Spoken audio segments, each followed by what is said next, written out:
de pronto es ese afán también por querer dar resultados que ha llevado a que no se sigan unas prácticas que sean respetuosas, que sean dignas, que estén encaminadas a un buen manejo también. Uno esperaría, y lo que hablan los estándares de acreditación es que si yo estoy hospitalizado, sea una clínica, sea un hospital, es como si estuviera en un hospital 5 estrellas. Es decir, hasta eso va la humanización. Los datos, las historias, las palabras, la memoria. Un recorrido por el mundo. Una vuelta por la esfera pública. Mientras el mundo gira, en Esfera Pública analizamos lo que acontece. Dirige Arturo Rojas. ¿Cómo se lo digo? En Salud comunicar es humanizar. Hoy con Livia Romero. Hola, bienvenidos a este episodio de Esfera Pública. Vamos a tener un tema muy interesante que seguramente a todos nos ha tocado alguna vez en la vida. Vamos a hablar sobre ese tema de comunicación y salud. Seguramente hemos tenido un familiar enfermo o nosotros hemos estado hospitalizados y nos hemos relacionado con médicos, médicas, enfermeros, enfermeras, con todo el personal de salud y a veces es complejo, es difícil porque las mismas dolencias no nos permiten tener una muy buena comunicación con el personal de salud. Sin duda es importantísimo formar a quienes hacen parte de ese personal y nosotros también como pacientes tenemos que estar formándonos constantemente para poder tener una mejor comunicación con los demás. Entonces, María Camila, bienvenida. Ese va a ser el tema de hoy. ¿Cómo te parece? Muy interesante. Yo creo que yo soy la excepción a la regla. ¿Por qué? Yo no he pasado por ese momento de duelo o de que algún familiar tenga un diagnóstico muy grave que todos hayamos tenido que afrontar o todos estos días en hospitales, como sí les ha pasado a mucha gente que muy probablemente hoy lo hablaremos. Así que va a ser un podcast bien interesante para mí porque me voy a llevar esos aprendizajes para cuando me toque. Sí, es un escenario difícil. Yo, infortunadamente, mi padre falleció hace algunos años y entonces esos momentos son difíciles cuando le dan noticias complejas. Mi madre, tú sabes, Sí. se accidentó hace 2 años y también la relación con los doctores, saber qué le están dando, qué medicamentos, bueno, una cantidad de cosas que pasan en ese mundo de los hospitales, de las clínicas, de la atención médica en general. Y por eso vamos a tener una Súper súper invitada. invitada, la doctora Livia Romero Castellanos, psicóloga, magíster en bioética, especialista en promoción en salud y desarrollo humano, con dominio de evaluación y valoración de diagnóstico e intervención de atención individual y grupal. Espero haberlo dicho bien. Tiene experiencia en diseño de planeación, ejecución y coordinación de programas y proyectos en atención humanitaria, con población vulnerable, violencia intrafamiliar y en proyectos comunitarios. A veces nosotros creemos que el tema de la comunicación no está inmerso en todos los espacios en los que compartimos, vivimos, y este es un espacio realmente que me parece que la comunicación es importante. Doctora Livia, bienvenida a Esfera Pública. Muchísimas gracias a ustedes por la invitación y por este espacio tan bonito y tan importante. Estudió bioética, Sí, señor. ¿sí? La bioética es la relación entre, digamos, la salud y la La ética ética y la vida. y la vida, Ujú, ¿cierto? sí, en la actuación de todos los profesionales de la salud en cuanto a esa promoción de la salud y esa prevención de la enfermedad, con unos componentes muy puntuales. El siempre estar pensando en el beneficio del paciente y su familia, diríamos la beneficencia, la no maleficencia, que es que por querer hacer más cosas, de pronto le estoy haciendo es más daño a un paciente. Hago un ejemplo pequeño. Hay una enfermedad y la persona tiene que someterse a un tratamiento, pero es más doloroso el tratamiento que de pronto el resultado que vaya a tener. Entonces es cuando uno dice, hay que mirar si el tratamiento se ajusta o si tengo que seguir haciendo varias intervenciones cuando de pronto no va a ser efectivo y sí va a sufrir el paciente y su familia. Yo tenía un amigo que decía que la ética era la ciencia con el cual y por el cual todo queda tal cual. Sí. Entonces, pero aquí veo que en términos de la bioética, la explicación que nos da nos permite tomar decisiones. Claro, claro. Una parte importante es siempre pensar en el bienestar del paciente y su familia, hasta la comunidad. El otro es no hacer intervenciones que vayan a generar daño.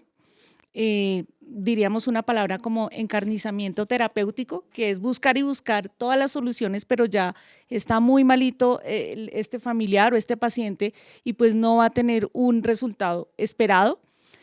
También la autonomía de llegar hasta qué punto puedo yo trabajar con el paciente, con la familia y las decisiones que se tomen, y sobre todo también la justicia en cuanto a ese manejo también de toda la intervención que se va a hacer de acuerdo a su patología, pronóstico, bueno, dependiendo. Entonces es mantener la vida bajo unas condiciones también claras y sin hacerle daño al paciente. Y toda esta toma de decisiones también vienen desde un criterio que debe tener el profesional de salud. Y queremos hablar hoy un poco de la humanización de la salud y que deben tener esos profesionales en su campo y en su labor día a día. Y de hecho, que es algo que debería ser intrínseco porque una persona que trabaja en la salud pues cuida la vida de las personas, la salud de las personas, y eso lo podríamos ver desde una mirada de humanización. ¿En qué momento se deshumaniza esa profesión y lo que hacen los profesionales de la salud? Bueno, de pronto en el día a día, porque están pendientes de poder asistir al paciente, pero se olvidan algunas situaciones importantes como el saludar, como el llamar al paciente por su nombre, doña María, don Joaquín. En algunos momentos ya no es tan frecuente que se hablaba del paciente de la 205, de la 308. Le ponían el número uno ahí en un Exactamente papel el en la número, cama. pero no. Ahorita y se ha venido trabajando ya bastante tiempo sobre es la visibilidad del paciente, de su familia en el entorno que están. Entonces, de pronto es ese afán también por querer dar resultados que ha llevado a que no se sigan unas prácticas que sean respetuosas, que sean dignas, que estén encaminadas a un buen manejo también. Uno esperaría, y lo que hablan los estándares de acreditación es que si yo estoy hospitalizado, sea una clínica, sea un hospital, es como si estuviera en un hospital 5 estrellas. Es decir, hasta eso va la humanización. Si vemos instituciones que están acreditadas, a ti te preguntan en la mañana, de acuerdo también a tu enfermedad, patología, cuando estás hospitalizado, carne magra. Digamos que dice el menú, la dieta que debo tener. Entonces le dice, ¿quiere pollo o quiere carne? Eso le dice uno, uy, fantástico, me gusta más el pollo, pues escogeré el pollo. Digamos que eso también son prácticas de humanización. Humanización tiene hartísimos momentos que se pueden trabajar como tal. Pero pues lo que nos lleva al día a día a veces es que no se cumplan como todos esos mínimos para sentir que estoy siendo bien atendido y sobre todo que soy una persona. Es lo que busca la humanización y la bioética. Todos somos personas únicas, con formas de pensar únicas, con sentimientos y pensamientos que nos hacen diferentes de los otros. Entonces ese respeto por el otro y ese lograr como compenetrarse con la otra persona. Doctora Livia, ¿le digo doctora o le digo Livia? Livia, ¿Sí? gracias. Livia. Olivi también. Bueno, Livia. Los médicos también tienen unas experiencias traumáticas muy complejas dentro de Claro. su profesión. Lo vivimos muchísimo en el caso de la pandemia. Muchos médicos salieron con, digamos, afectaciones de salud mental. ¿Cómo lidian los médicos esos traumas, esos momentos difíciles? Porque casi siempre pensamos nosotros desde pacientes, los que nos tenemos acercamiento con el sistema de salud, solo para ser pacientes, pues lo miramos desde nosotros. El médico no dijo, el médico no me comentó, pero esa otra mirada del médico, ¿cómo hacen ellos para lidiar con esas experiencias que son fuertes? Bueno, es muy importante también tener esos espacios para el personal de salud, que ellos también puedan tener esa intermisión. En algún momento, cuando hicimos algunas asesorías, ellos nos pedían como las peras de boxeo, que decían, cuando tengo que decir algo y estoy estresado, Dios mío, le golpeo algo y tengo una forma como de desahogarme, o un espacio donde pueda lanzar algo que no vaya a generar ningún traumatismo, que también sacar toda esa fuerza, esa rabia, esa angustia, porque para nadie es bonito decirle a otra persona que le quedan 3 meses de vida, que no se va a recuperar,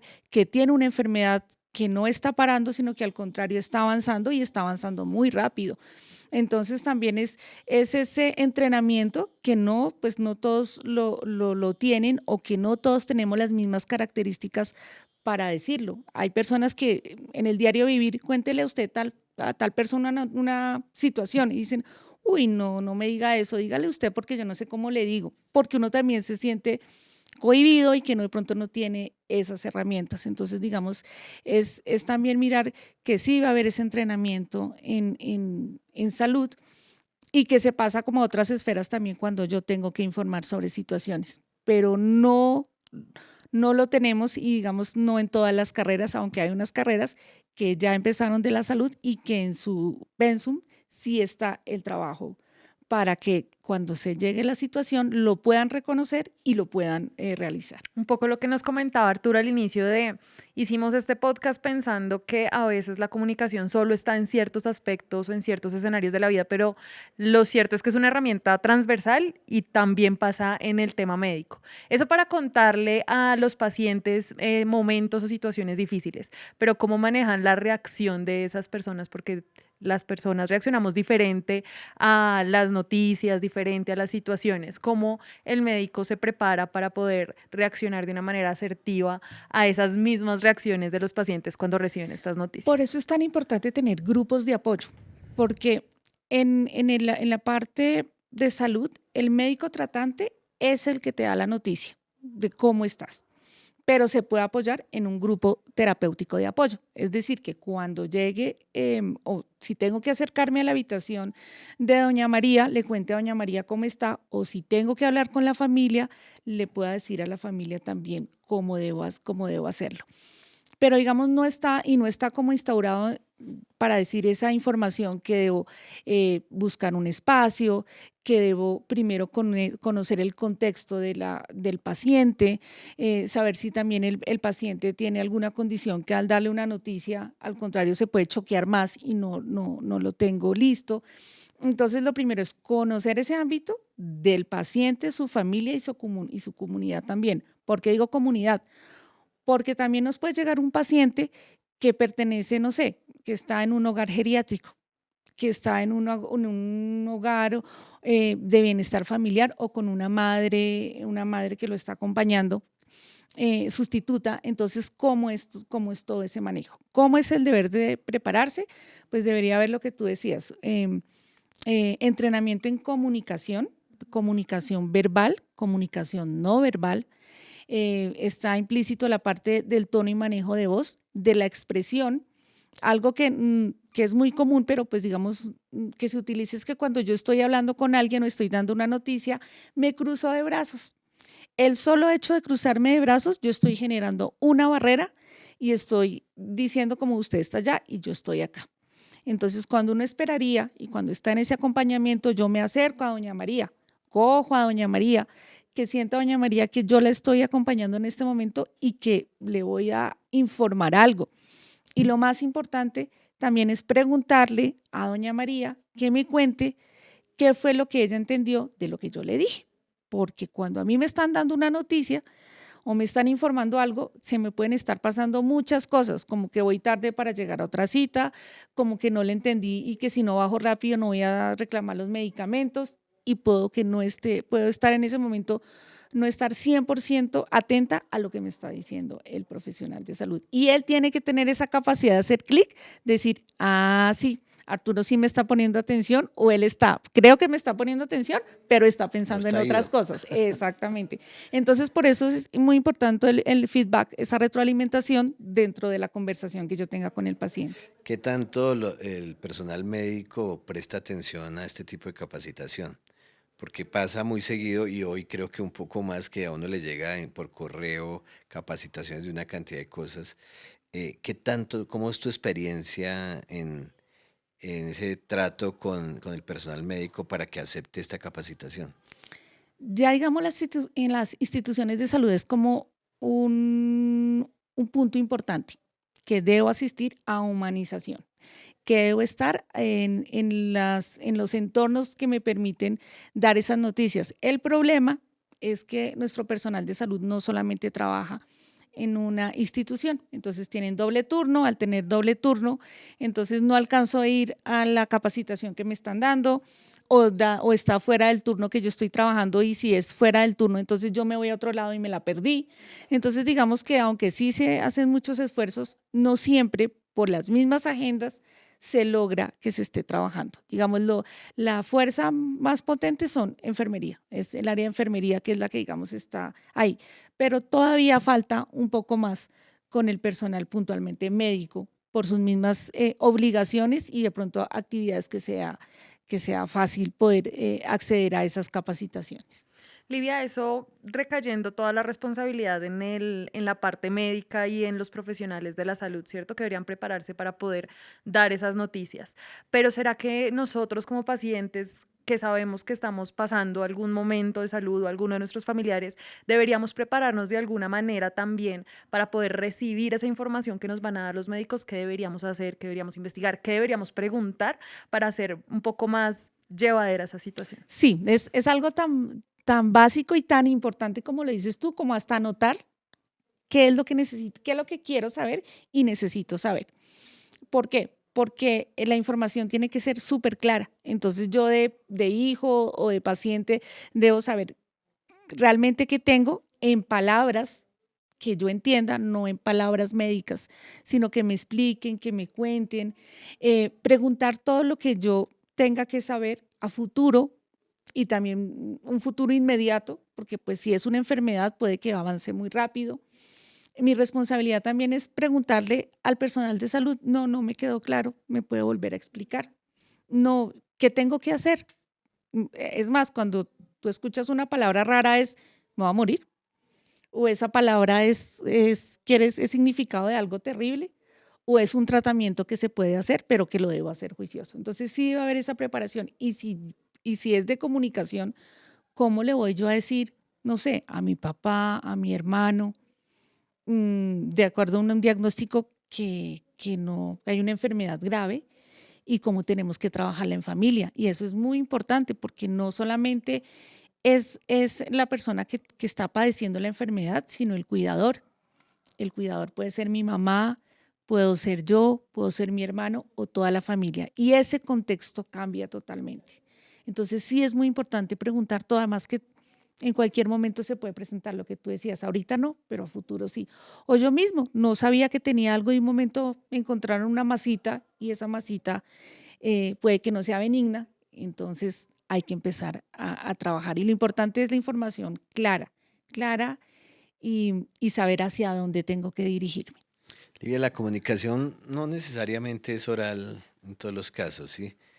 Hace poco estuve en un hospital en Valledupar que me llamó muchísimo la atención porque es de los primeros hospitales que yo encuentro que nadie lo tranca a uno para entrar. Sí, o sea, allá no está el El vigilante ¿Para dónde diciendo, va? ¿para dónde va? ¿Y con quién tiene cita? Nada, allá entran todas las personas. Pero las urgencias, que estaba dividida en este hospital en tres, para las personas mayores, para los Los niños niños. y otra que no recuerdo bien la destinación, sobre todo la de los niños, digamos, era un ambiente totalmente diferente eh, para ellos. Es decir, hay una forma de resignificar los espacios, hay unos nombres también para resignificar los espacios. Eso es algo que se está haciendo ahora también para Es que sea más calidad, amable sí, y es la humanización. información.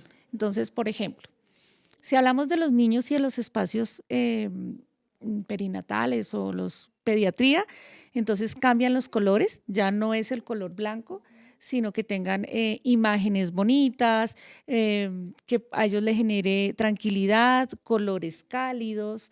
Si estamos hablando también de los ascensores, que los ascensores tengan la posibilidad de hacer la lectura, si yo tengo una discapacidad visual, entonces braille, pero también que si yo voy caminando tenga la posibilidad de tener las marcas para que no me vaya a deslizar y pueda caminar. En los pabellones de pediatría, cuando se piensa hasta cuando puede haber un conato de incendio o una situación, entonces están los piecitos como de los niños por donde uno puede salir. también marcado. Entonces, no solamente es lo que tú decías, la comunicación verbal o visual, sino humanización es todo un entorno, desde la infraestructura. En la infraestructura estamos hablando de los accesos, que sean amplios, que tengan la marcación, que uno no llegue y pregunte, ¿y ahora para dónde voy? Que como estén marcados sean de una forma agradable. A veces los niños también, los aparatos que te miden cuando te van a hacer un TAC, en el mismo espacio puede ser un mar o puede ser, los aparatos los marcan para que los niños no se asusten o hasta los adultos también, porque hay personas que sufren de ansiedad y cuando entran y le dicen es media hora que usted no se debe mover, y que está dentro de un tubo, por así decirlo, a usted le va a generar ansiedad. Entonces también hacen esa resignificación de esos espacios. Humanización también es todo el tema que si yo estoy hospitalizada, no sienta cada rato, por ejemplo, el pip, pip. Entonces uno mira también los decibeles, no apagarlo, porque pues si me pasa algo es una alarma, pero sí Pero tener eso es como una esa tortura, información, oye. claro.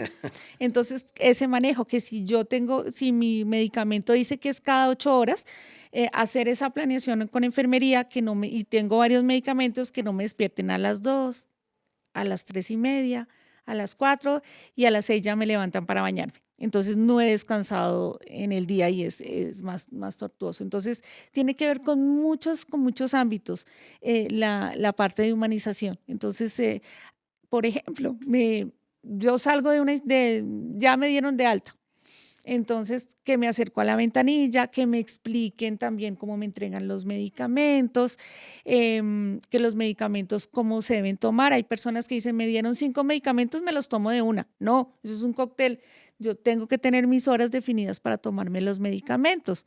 Algo tan sencillo que nos pasó una vez, que un paciente no mejoraba, y era un paciente diabético y tenía tenía todo el esquema de tratamiento y vamos a mirar y la persona de farmacia le dice que la nevera con la insulina la tenía que poner en la nevera.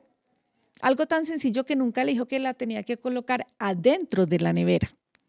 Cuando hacemos el acompañamiento de qué estaba pasando, porque el paciente no estaba mejorando, sino al contrario, estaba cada vez más malito, llegamos a la casa y efectivamente estaba la insulina arriba de la nevera, o sea, no estaba dentro de la nevera. Entonces son cosas tan esenciales y tan importantes de contarle al paciente y pregúnteme, sí, en la nevera, en la mitad de la nevera, hay un espacio, usted coloca ahí la nevera, que no esté tan refrigerada, tampoco todas esas indicaciones es humanización. Y esos nombres que le han cambiado también, por ejemplo, la morgue, a veces utilizan Ese es otros en el nombres. manejo de duelo, sí, claro, humanizar también. Y desde la bioética decimos que no solamente es con la persona que está viva, como nosotros, sino también es el respeto por el cuerpo de mi ser querido que ya no está, por mi hijo, por mi esposo, por mi mamá. Entonces no es tan bonito llegar a un lugar que le dices, ¿dónde está el cuerpo de su mamá? Ah, está en la morgue. Entonces uno es ese imaginario de muerte más dolor, no. Uno también hace un cambio, una adecuación y que sea un momento, un encuentro de paz, un lugar de reencuentro, un lugar espiritual, un momento que permita que esa humanización se dé hasta para entregar el cuerpo de tu familiar. Es decir, un espacio puede tener un mensaje bonito de consuelo, un mínimo, un sofá o una silla, no que uno llegue y esté parado y de pronto hay como una medio banquita, no, que también tenga lo mínimo. Cuando a ti te entregan el cuerpo de un ser querido, pues tú lloras, te angustias, entonces preparar con agua, con Kleenex. Si tengo que llamar, ¿por qué no un teléfono que tenga posibilidades de hacer las llamadas a celular? Que cuando te entreguen las pertenencias de tu ser querido, te las entreguen, si hay que entregar de forma bonita, es una bolsa, viene sellada, está congelada, informarle si quiere recibir esa bolsa. La bolsa muy seguramente tendrá ropa y de pronto tendrá fluidos como tal, o si uno puede decir, usted quiere entregarnos la bolsa y no llevársela para la casa, pues porque eso también es traumático llevarse uno la bolsa y puede tener sangre, puede tener otros fluidos y pues no creo que uno vaya a llegar a lavar la ropa, a sacar las cosas, no, es también una forma de decirle, lo acompaño, quiere dejar las cosas acá, y cómo le entrego yo el cuerpo de su ser querido, le voy a entregar el cuerpo de su señora madre, de su hermano, informarle también si está dentro de la posibilidad cuando lo entreguen, si lo van a velar, pues que también hay un procedimiento de la parte de la tanatología para que cuando si alguien lo quiere ver, lo vea bonito y lo recuerde bonito, no con, o si alguien dice, yo quiero recordar a mi ser querido como estaba en vida, es también el respeto. Entonces, uno le puede decir, bueno, si quieres, lleva una foto que más te guste para acompañar a tu familiar. Eso también es humanización, es no solamente porque tú te acuerdas de las cosas bonitas en momentos difíciles y las cosas que han sido no tan bonitas generan un trauma para ti de una u otra forma. Entonces, por eso es importante, así sea en el proceso de la muerte, que sea un recuerdo que uno pueda manejar y de gratitud, sobre todo. Lidia, eso Cuando, suena muy bonito. Qué pena, yo no, te no, interrumpí. Termina tu no, no, idea. no, no, no. Es como la compasión, que iba a decir, cuando dices, que dicen, yo tengo compasión por la otra persona, no es que, ay, pobrecito, no, es llegar a ponerme en ese lugar de la otra Claro. persona, como me gustaría que a mí me tratara. Yo te quería decir que todo suena muy lindo y que ese sería el ideal, ¿no? Lo que les decía al inicio, no he pasado por una situación así, pero lo cierto es que cuando uno va al médico o está en un hospital por una gripa, por un dolor de estómago, por una migraña, el trato no es el mejor realmente y de pronto en eso Arthur tiene un poco más experiencia por lo que sabemos de su mamá y demás. Em, Realmente, ¿cómo está Colombia en ese tema? ¿Cómo están los sistemas de salud? ¿Qué tanta humanización hay o en qué camino está el país para llegar a tener ese tipo de prácticas en los hospitales, de prácticas en los medios de salud? Porque me atrevería a decir que en este momento no están así, por el contrario, la atención médica está en un muy mal concepto a nivel nacional. Bueno, sí hay una norma y digamos que desde el sistema obligatorio de garantía en salud está como tal la parte de manejo, digamos, en acreditación, que son los estándares máximos de calidad.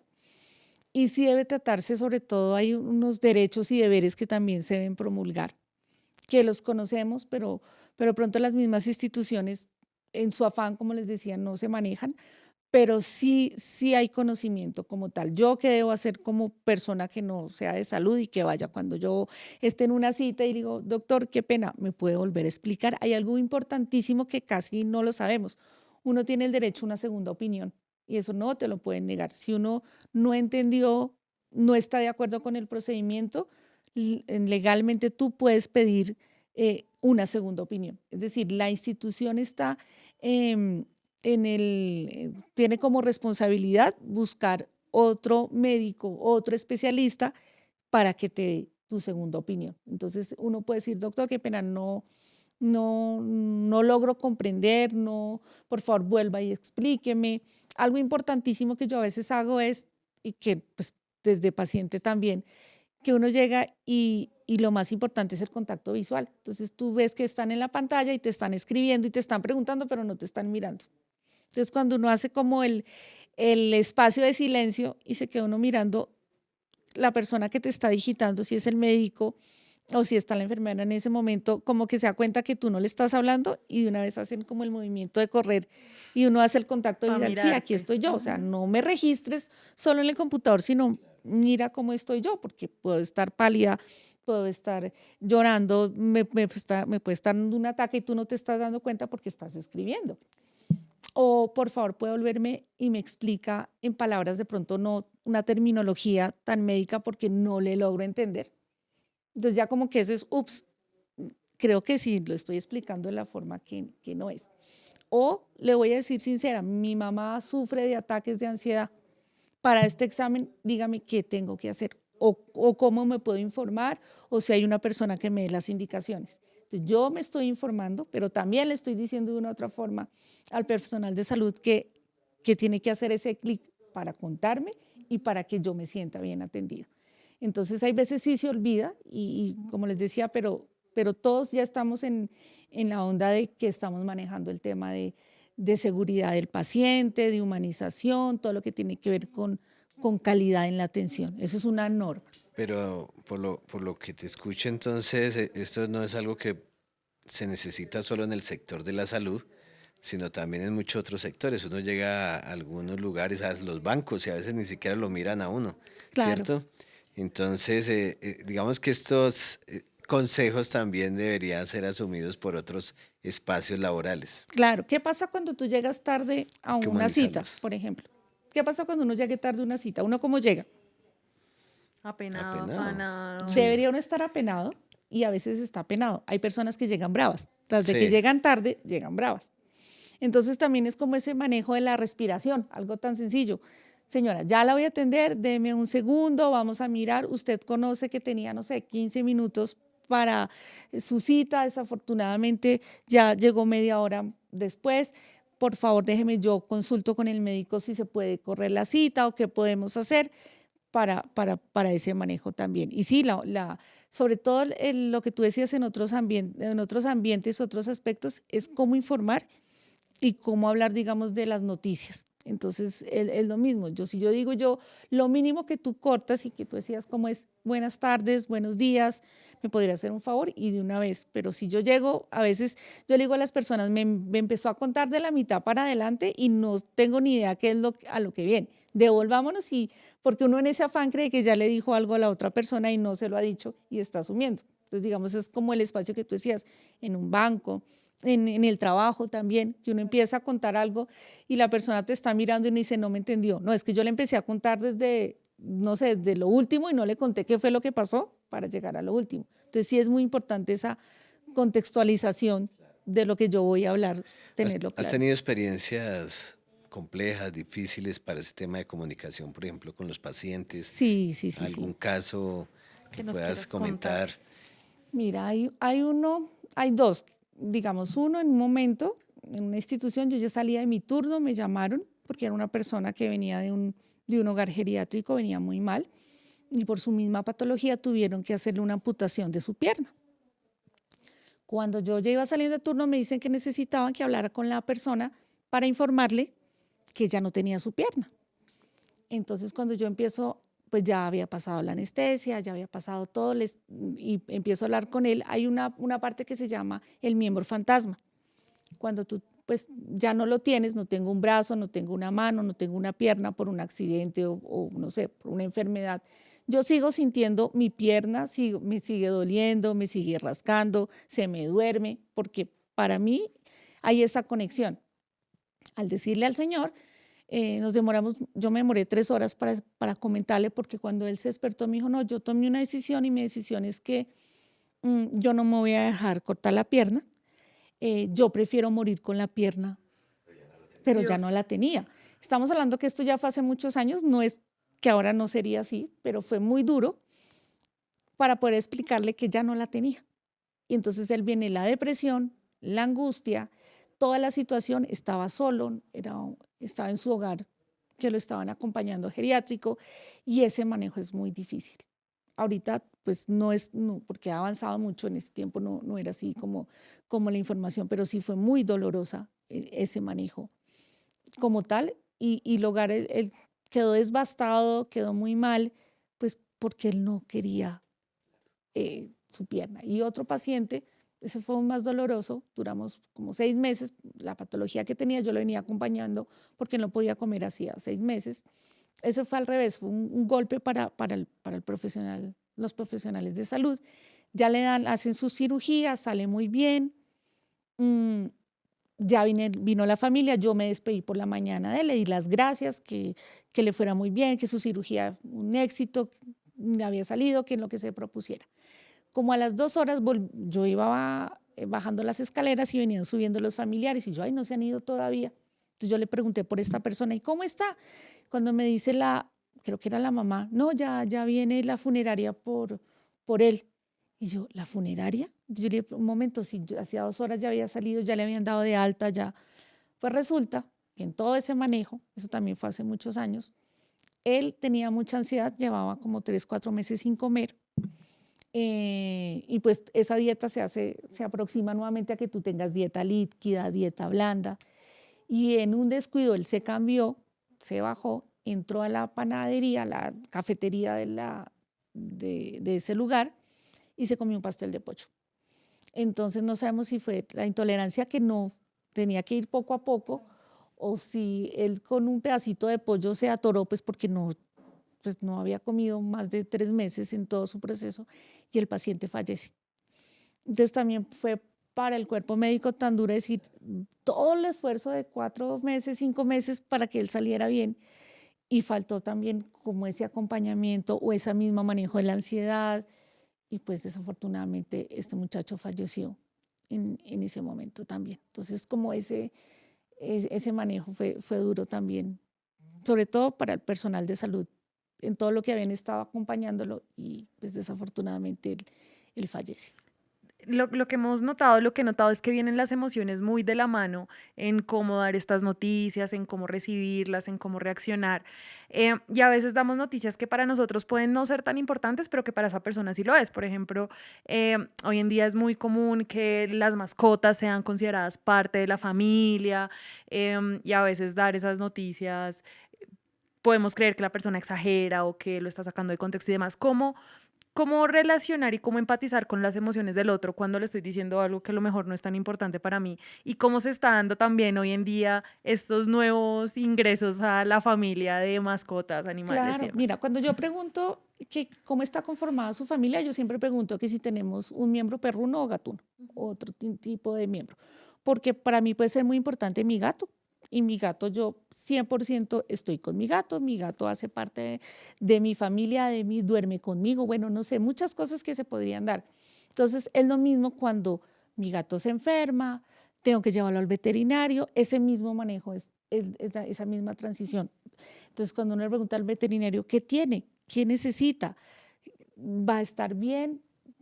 Cuénteme que tengo que estar con él, puedo visitarlo más seguido, es importante que le dé la medicina, puedo cambiarle la comida, es lo mismo, esa misma información. Eh, Mi mejor amiga tuvo su pérdida de uno de sus gatos y ha sido dolorosísimo, porque ella decía, pero si yo lo dejé bien y al otro día volví y cuando yo me fui estaba bien, no estaba crítico, ¿qué pasó? Ya se murió. Entonces es difícil también porque se convierte en alguien importante para mí. Entonces es lo mismo, esa noticia y preguntar, sobre todo, hay algo que uno nunca debe asumir cosas porque las debo asumir. No, yo debo preguntar y debo estar seguro, porque en la relación que tenga, eh, familiar, también como lo tenga con mi gato, con mi perro, es muy importante ese manejo. Además, porque para la otra persona puede ser un gato, un perro, un animal. Para mí no, para mí es un miembro de mi familia, para mí es mi todo. Entonces sí es muy importante lo mismo, es el preguntar, el indagar, el dígame cómo va, qué tengo que hacer, qué no le debo dar. No asumir, sino preguntar.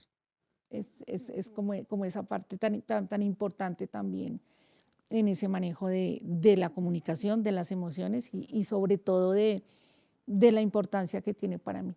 Porque yo también me puedo deprimir porque mi perro se enfermó o mi perro de pronto ya no está. Y para la recuperación de pacientes también se ha venido utilizando las mascotas, los animales que Sí, ayudan claro. en esa recuperación. Ahora tenemos el apoyo emocional, el apoyo también de nuestros animales también.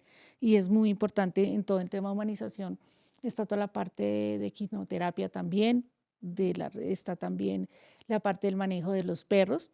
Ahorita el Hospital Militar implementó hace 2 meses para los pacientes hospitalizados, llega de visita sorpresa un perro a la Ay, me habitación. encanta. Entonces también es importante porque hay conexiones. No sé si ustedes han escuchado, a veces también dicen que los animales predicen cuando hay una enfermedad en la casa también, o como que ellos son como la pared para ese manejo también. Livia, quisiera cerrar con la siguiente pregunta. ¿Cuándo te diste cuenta que la comunicación era tan importante en el medio de la salud? Ay, Dios mío, yo creo que cuando, y no en la maestría, sino en la especialización en bioética también, nosotros, yo creo que el grupo que estábamos lloramos todos porque uno a veces hace muy malas prácticas en el sector salud y toma decisiones por las personas. y por eso siempre he dicho que es consensuado, que es preguntar. Cuando hay personas, en condición de discapacidad, que a veces se toman decisiones injustas, cuando no se tienen en cuenta todos los diagnósticos, es duro. Digamos, ese fue un clic importante para decir, hay que tener claro ese manejo de qué debo decir, cómo lo debo decir, y sobre todo, si en algún momento fallé, hay que reconocer y decir, excúseme si fui grosero, si no fui claro, lo que sea. Siempre hay que, sobre todo, el manejo y el reconocimiento ante la situación. Pues Livia, muchísimas gracias por estar acá en Esfera Pública. ¿Cómo te pareció? Excelente. A mí me parece que, como lo decías también tú, esto es algo que podemos trasladar a otros escenarios y estaría bueno que Livia nos dijera 3 cositas que debemos tener súper en cuenta para dar malas noticias en general, en cualquier Listo. contexto. Así que tú digas, si tú vas a dar una mala noticia, ten en cuenta esto, esto, esto. Bueno, lo primero, debo conocer a la persona que le voy a dar la mala noticia. Es decir, si es una persona ansiosa, si es una persona que de pronto no me va a entender, o no me voy a hacer entender porque de pronto no tengo esa habilidad. Tengo que conocer la persona y el contexto. Si voy a dar una mala noticia, pensar, ¿la doy acompañada? O sea, que si esté otra persona o se lo doy solo a esa persona. Eso es importantísimo. No puedo dejar o solo a la familia o no sé, o en el trabajo. Yo tengo que conocer, porque si a alguien le van a decir que de pronto no va a seguir en el trabajo y yo lo sé, ¿cómo se lo digo? Ese sería el contexto. ¿Cómo se lo voy a decir? El tono de la voz, tengo que mirarlo, si es importante cogerlo o no cogerte. Por ejemplo, esa cercanía es muy importante también. Y creería que lo último es cómo te sientes. ¿Quieres decir algo? ¿Hay algo que te pueda ayudar? Acompañar la reacción. Exacto, acompañar esa reacción. Y si tengo que volver a explicarlo o volver a decirlo, porque a veces cuando le voy a decir, ya no sigues más en el trabajo, ¿cómo? ¿Qué? No sé, no pasaste la materia, ¿cómo? No sé, son muchas cosas de verdad que es importante hacer esa retroalimentación. Yo entiendo la pregunta. Como ya está de jefe, entonces tiene que dar malas noticias allá. Ay, no. No, pero, ¿No hay pero malas? es muy importante el sentir y cómo te sientes. Sí. Igual es importante siempre, no entendí, es más, lo que yo les decía, a veces uno dice la noticia y la persona está en shock. Es difícil. Entonces yo tengo que volver a decirle nuevamente las veces que sea necesario. Y que tenga ese permiso para sentir lo que tenga que sentir. Rabia, angustia, decepción o hasta gratitud. Uy, no, me estaban esclavizando. Muchísimas gracias. Yo no sí, quería ser el primero, eso pasa. pero usted me lo dijo. Sí, Sí, también. sí. Bueno, muchísimas gracias, Livia. No, a Muy ustedes. interesante esta conversación. Seguramente a quienes nos ven y nos escuchan les gustará, porque realmente saber tratar al otro es importante y en momentos de crisis muchísimo más. Sí, Entonces, gracias. pues muy feliz con esta conversación. Así Realmente es. enseñanza para la vida. Así es. Muchas gracias, Livia, por No, a ustedes aceptar por el esta espacio. invitación. Muchísimas gracias. Bueno, nos vemos en Esfera Pública en un próximo episodio. Hasta pronto.